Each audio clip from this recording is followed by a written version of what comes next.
two rounds of questions. Mr. Secretary, I will start in the Western Hemisphere. Just ask you, you're aware, right, that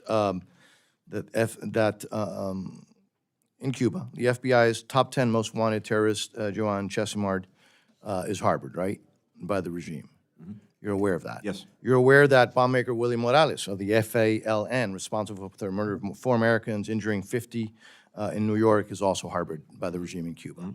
You're aware as well that the ELN and FARC terrorists are harbored there? Yes.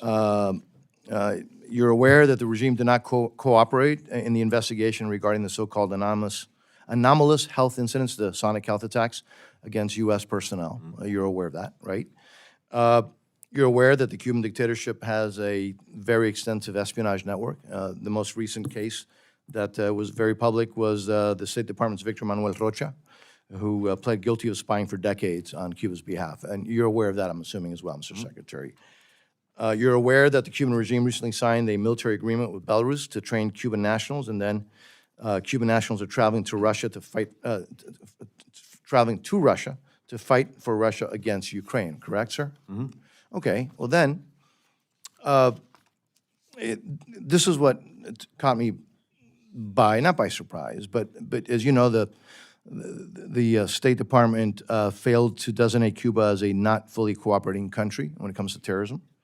The rationale was that Colombia's, frankly, how do I describe him, pro-Hamas, pro-communist, former M19 guerrilla president decided to no longer wants to extradite Marxist terrorists from Cuba.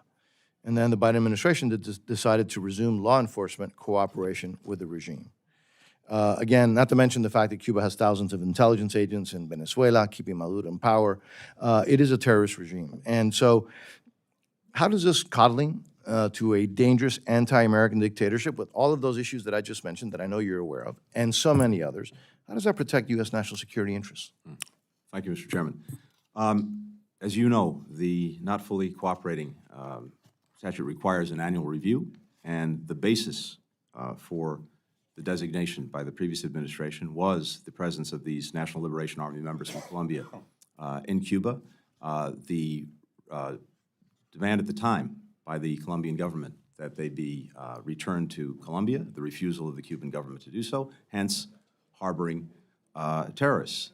The change this year has been that the Colombian government no longer seeks their extradition, and as you noted, we've resumed law enforcement cooperation with Cuba in the national interest, and thus the basis for the designation was no longer there. There are other designations, as you well know, for Cuba that remain on the books, and of course, all of the acts that you rightly cited, we continue to push back against, take steps against, wherever and whenever we can. But in this particular case, given the annual requirement, given the basis for the designation, given the changing facts, that's the determination we made. And Mr. Secretary, but again, as we mentioned in the beginning of this, my question, those are not the only terrorists that are harbored there, including folks who have murdered Americans. And in many cases, we have fugitives for justice who are being accused, indicted, convicted of crimes different from terrorism.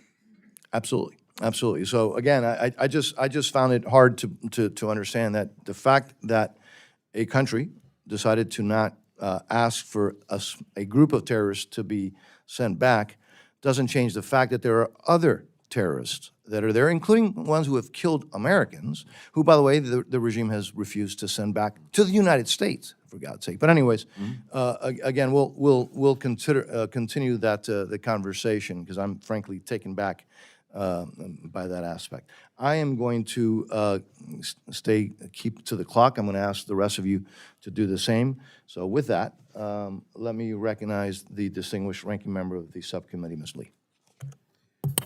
Thank you very much, Mr. Chairman. Of course, you know